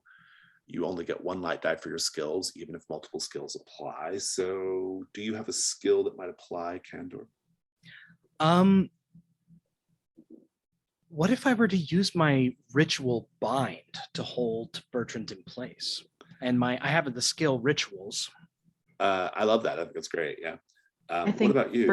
Bertrand would contest with Hollow to try and push. It's just like magic attack. But do you have a skill though that would be relevant to this? I do not, unless being an alcoholic in debt really applies here. Probably not. Okay, so Candor at least has one light die.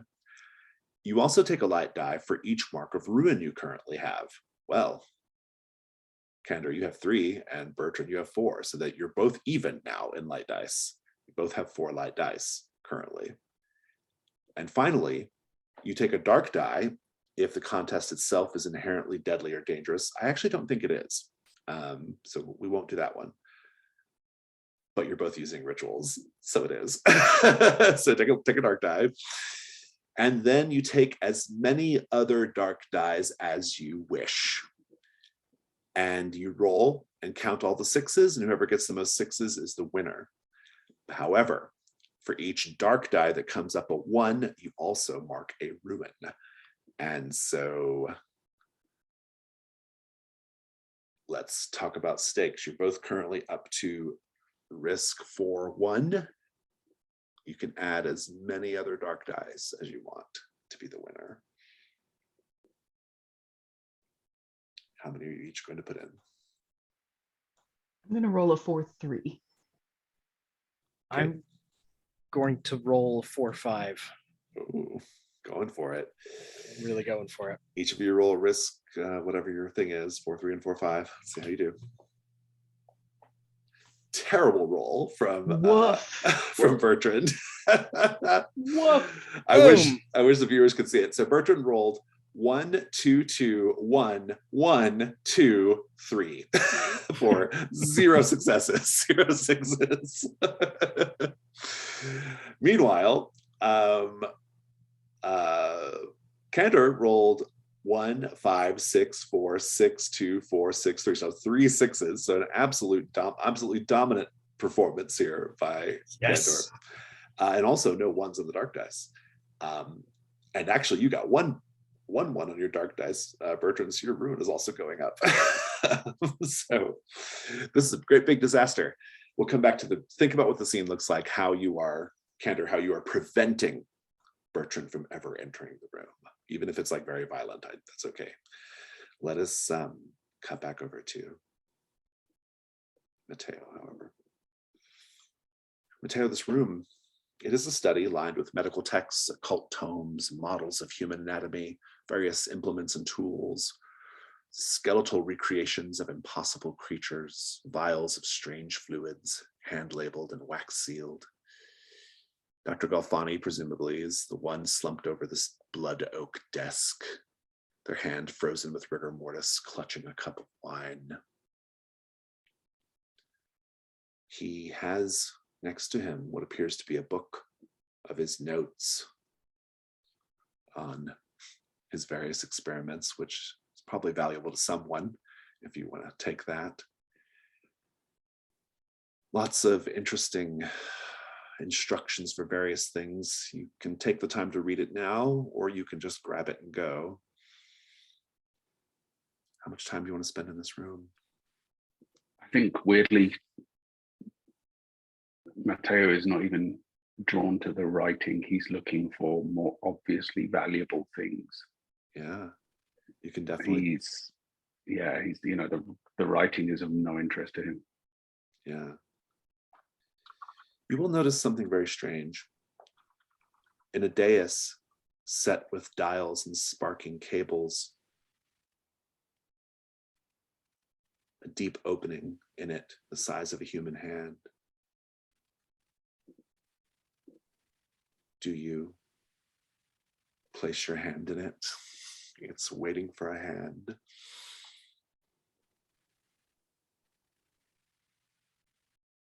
sure if I ask whether I can see anything inside, you're going to tell me I can't. You cannot. Temptation, curiosity is Matteo's bane. So yeah, he feels around in there to see if he can pry anything out. You put your hand to the impression and you can feel needles pricking all over your fingers and palms. The device is drawing your blood. You can feel the vibration of electricity. You can feel what Dr. Galfani calls in his notebook, should you read it, your life electricity draining into the machine. And you'll notice now that there are all manner of cables and things coming out of this device going all through the house. It is first a ruin roll just for what's happening, and then it's a risk roll to survive it. Let's have the ruin roll first. 6. That is a 6, bumping you up to a 5 ruin, correct? Correct. The question remains, are you going to try to remove your hand, or are you going to play this out and see what happens?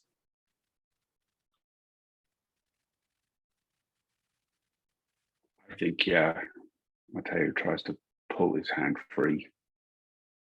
This is a risk roll. What could happen if Mateo is unable to pull his hand free? Sarah, Kyle. You're going to just completely rip all of the skin off of your hand and arm.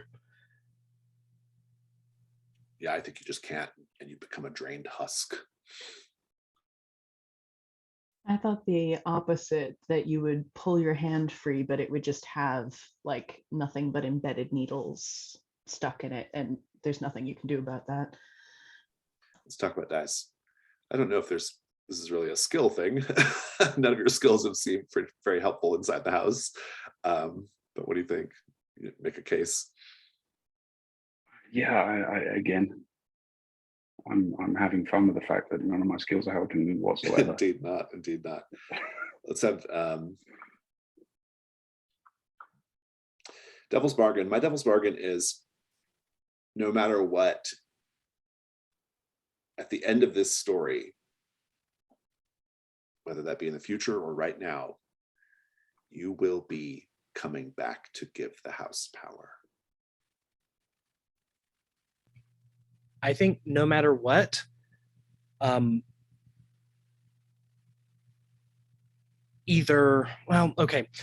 no matter what, the person who you fear has come back from the dead, you will find elaborate proof on the desk in the papers as you are being drained.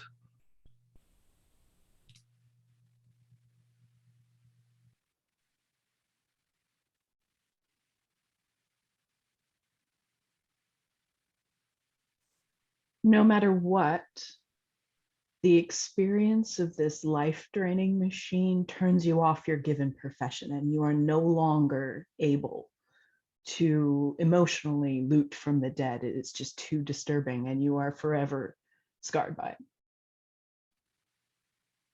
Maybe you don't need to now that you have a signet ring, right?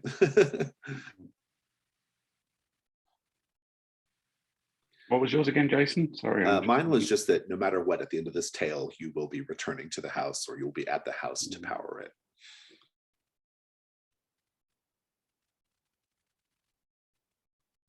I kind of like Sarah's one of I'm gonna Give up Grave Robin. lose the nerve to be able to roll from the dead.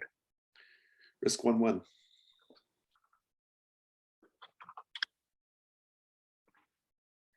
For light. For light. The complication is going to be that you the complication is that the signet ring is melted and burned up by the electricity coursing through your body. You can add a dark die, try again, if you wish.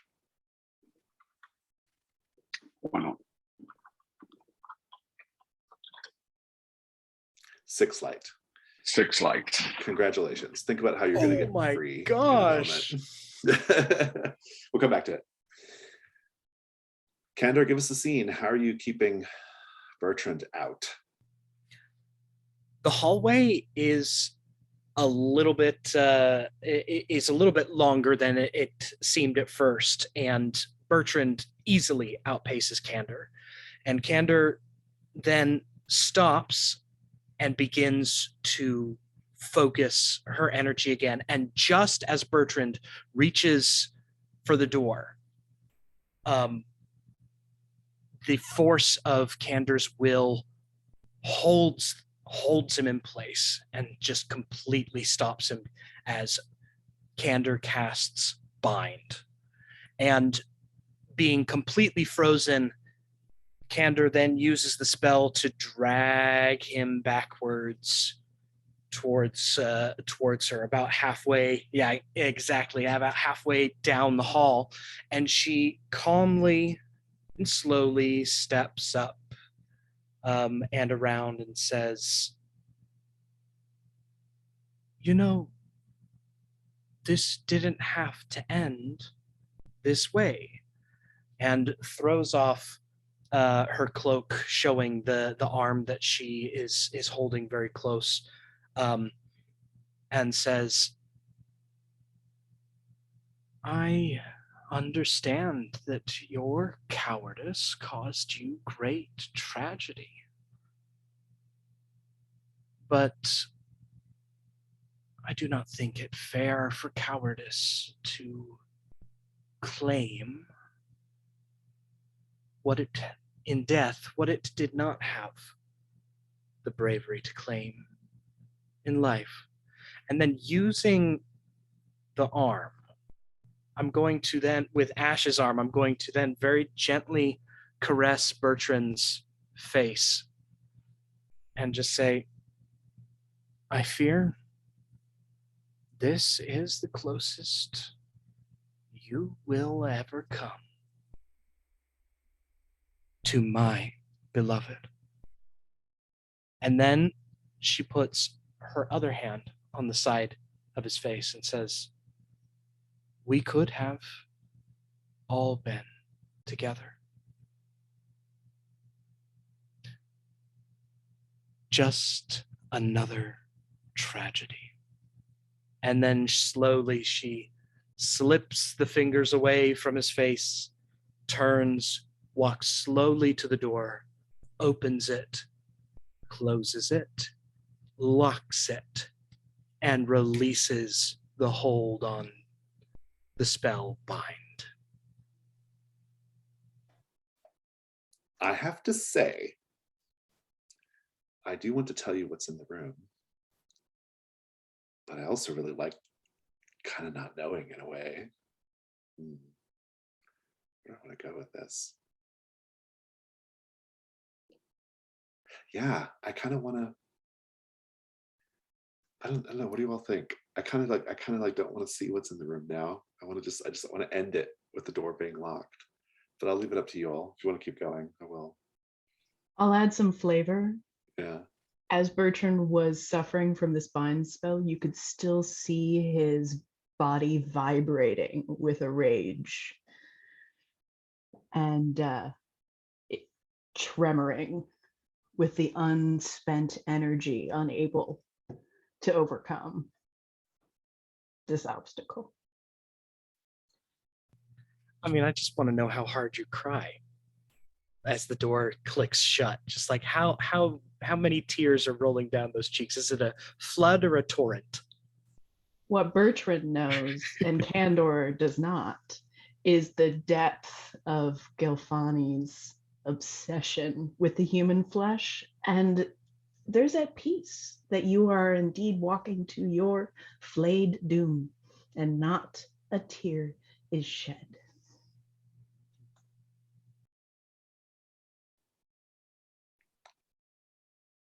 Okay. In fact, the bind spell does kind of seize with the rigor mortis that Bertrand was already feeling. Yeah. So it's nice poetry there. I thought so too. How about this then? Candor. Just a sequence of things you see and rune rolls.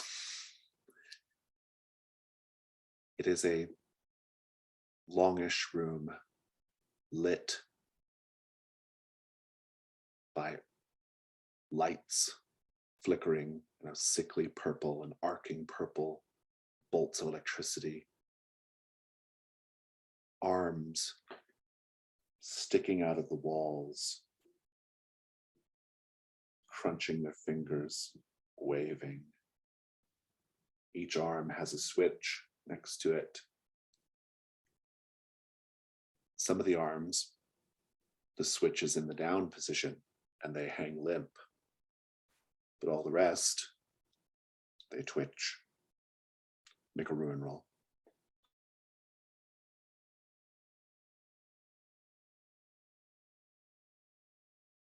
You got a 3, keeping it together. At the far end of the room, you see Ash. They are strapped upright, partially embedded in the wall, their funeral garb cut open to allow tubing and wires to pass through their body. From the waist down, they're encased in strange, trembling machinery that you can feel through the shuddering floor. Make another ruin roll. Going up for the 5.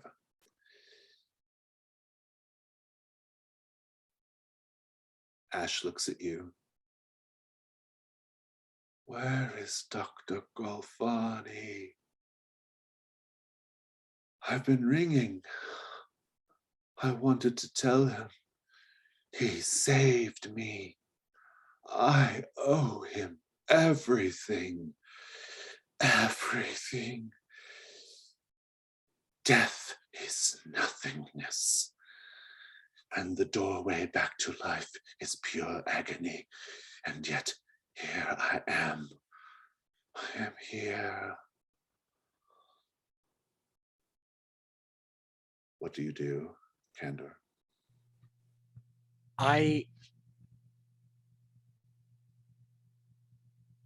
slowly step up to Ash and echo that last sentiment that I am here. I assure them that I am here too. I am here. I will be here. I will keep you here. The moment Mateo removes his hand from the machinery,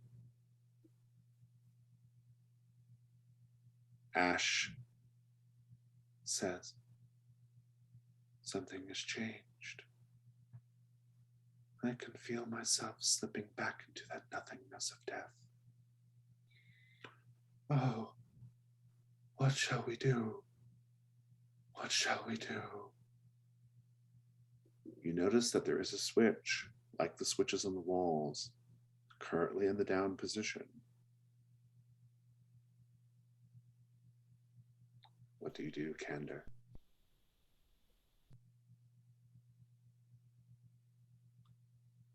Quick question / idea.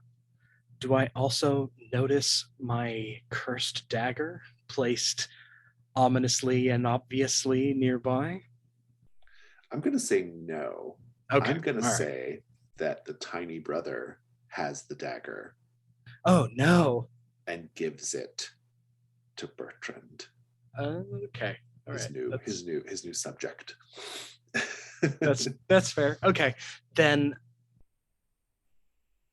I will look at the switch and I will say,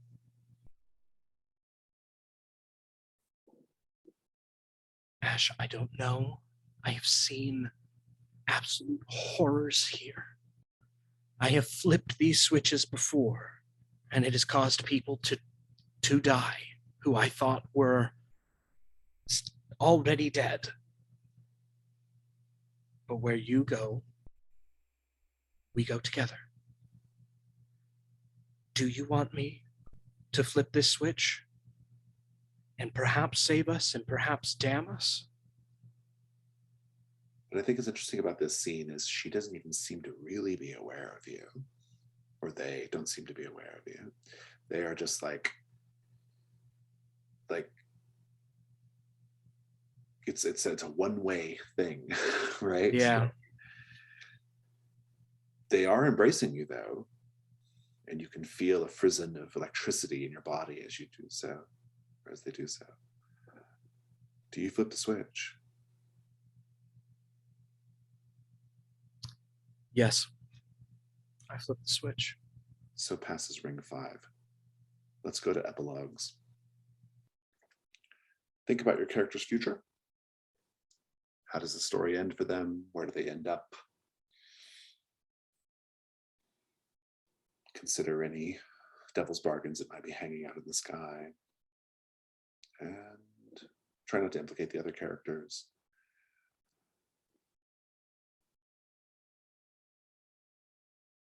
Whoever has a thought for an epilogue, you can take a 2-minute break if you wish. We'll come back and do it. Or if you're ready to do it now. I'm ready. Sarah, do you want to break? Or... Okay, go ahead, Rob. Yeah, we see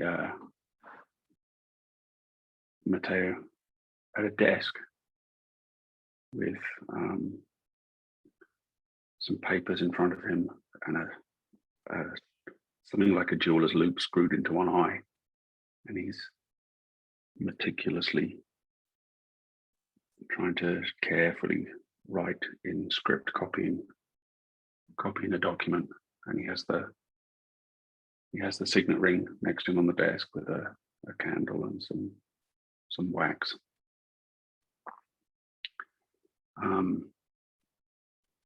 And just as he's about to lift the ring to dip it in the wax, the door bursts open behind him, and there are 3 watchmen, or enforcers of the law, such as they are.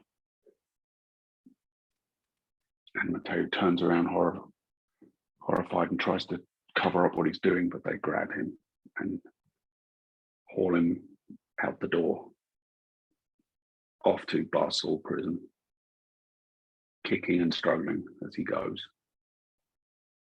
The signet ring falls into the dust of the street outside. Love it. Thank you. Candor or Bertrand?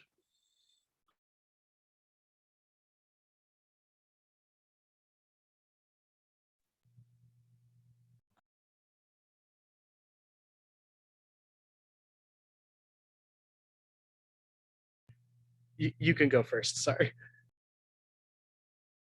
Oh, geez. We're caught in a loop of politeness.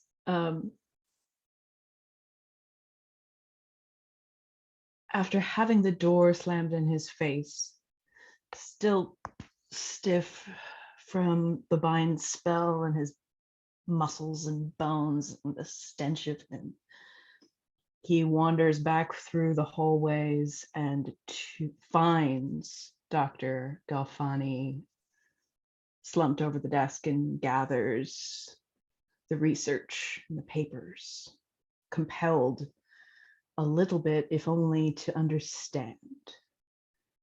And as he's leaving to pursue his own investigations, he spits blood, bile, and spit onto the face of this treacherous, insane brother-in-law. That is for Candace. You deserve to die here. And 6 months later, we find Bertrand slumped over a desk, holding a glass of wine. Electrodes attached to the little brother, dead himself. Thank you. Candor? If she could speak in that instant, after throwing the switch, she would have told you that there was so much power and potential in that moment of electricity, that it was then wrapped in the arms of electric life and her beloved, reciprocated or no. That was the first and only moment anyone has ever felt truly alive. However, you would never hear these words from her. The dead don't speak.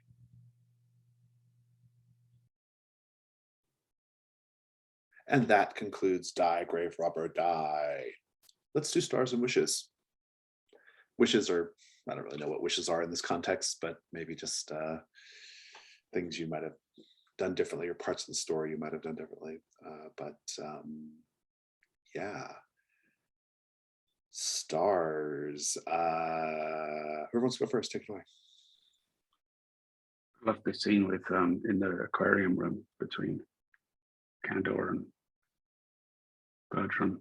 It was a very good scene. Yeah. Yeah, that was a particular highlight for me today. And Jason's voice of the chess playing device, or whatever it was.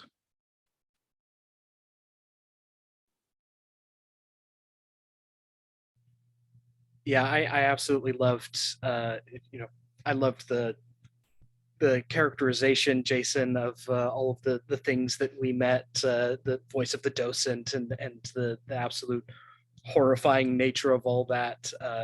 Sarah, like that scene with Bertrand was just an absolute joy to play through. It was very good. I was so happy that, like, I was like, oh yeah, how much are you crying? And you very believably convinced, just like, oh no, I'm not crying at all. And I'm like, ooh. And this entire session has been filled with moments like that, with the finding the ring and dashing out, making some insane clutch rolls for Mateo. Like, just this entire session has been full of some serious stars. So I enjoyed it an absolute great deal. Yeah, I had a really good time. My stars will be for all of it, for both sessions. I like the story. I kind of knew the basic through line of how it goes, because that's how Trophy Dark works, but it went in some really, really interesting directions, and some things I did not foresee.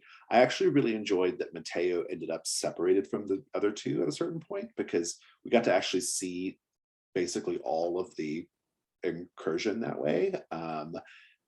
We did not see the toy room, but we did pretty much everything else. And so that was really fun that we kind of got the full experience. I really enjoyed that. Love that scene between Kender and Bertrand. That was really great. In my mind, the scene is taking place in front of this backdrop of like a blood chum aquarium, right? And so I wanted to make sure to point that out before the scene closed, just to remind everyone of what's going on here. I love the die rolls were really fun today. Like, when the dice came through for you, it was always at very dramatic moments, and when they totally twice, when they totally betrayed you, it was at very dramatic moments. Like, Berto was just absolutely, totally, completely betrayed by the dice during the contest roll. Like, just no, you got nothing from the dice. And that was pretty great. And I like how that then affected the outcome of the story. I thought that was really fun. So yeah, and stars to Michael for writing this incursion, which is good fun. Really enjoyed it. Yeah, I too had a lot of fun with the role play today. Stars for me, I wish I could roll like Matthew. Like, that just, Rob, I don't know, the dice just loved you today. That's unusual. Yeah. But the aftermath of my utter failure kind of stymied some of the oh, I was going to bring in this and that and the other thing, and to just be like, nope. That really felt appropriate for Bertrand's life too, because there has been nothing but disappointment and tragedy and unfulfilled expectations, so that felt very on brand. I think that we were all on with the Devil's Bargains today. Felt really on point and in with the story. And I also really loved that thematically, and this is something that I think I admire about Trophy as a game in general, but all of the hands and the books that kept coming back. We just kept riffing on the same sort of notes the whole way through. And so in my mind, when I'm reaching for, Bertrand's bloody hand is reaching for Candor's face, I as a player know I'm doing this because I know that Candor might have a problem with that, and so just feeding into that loop was really fun and satisfying. Well, then Candor turning it back around on you as well with the that was another star for me. That Yeah. little scene, like Super fucking just. gloating over Bertrand was really terrific. So, Yeah. Well, and I think that stars are easy. Wishes. I actually began this campaign thinking, oh, I think that I'd love to have a cursed dagger. And the fact that Bertrand got it in the end just was like, I didn't get to pick that as a character setup, but it came full circle. And I'm, as a player, really satisfied with that. Trophy gives and it takes, right? So yeah, if I have wishes, I guess my only wish would really be I don't know. I mean, I loved how the story all kind of came out. If I ran this again, I would definitely be curious to see. I guess my one wish is I wish the Grave Sprite had kind of come back more prominently, but that was the only like minor story thing. That was going to be my major failure in the hallway. So instead of casting the hollow on Candor, I was going to go back and be like, oh no, the Grave Sprite's here. That'd have been good. But yeah. Nah, I mean, I brought it back a little bit as an option for Devil's Bargain, but it didn't really otherwise make much of a play, but that's okay. And if I ran this again though, I would definitely I don't know. I can't say I do anything differently. I thought this turned out really, really well. So maybe I don't have another wish there. Yeah. I think it was good. Any other wishes or stars?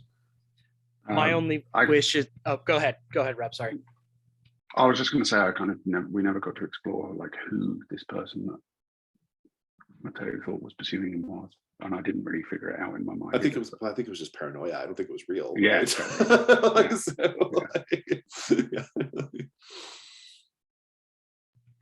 Right? My only wish is like, because I loved the way that it ended so much, but also I really want to see what Bertrand would have done. Like I want to see what your plan was for winning that contest and everything, because like that was just such an incredible moment that either way, however the dice fell, like the outcome of that was going to be so good.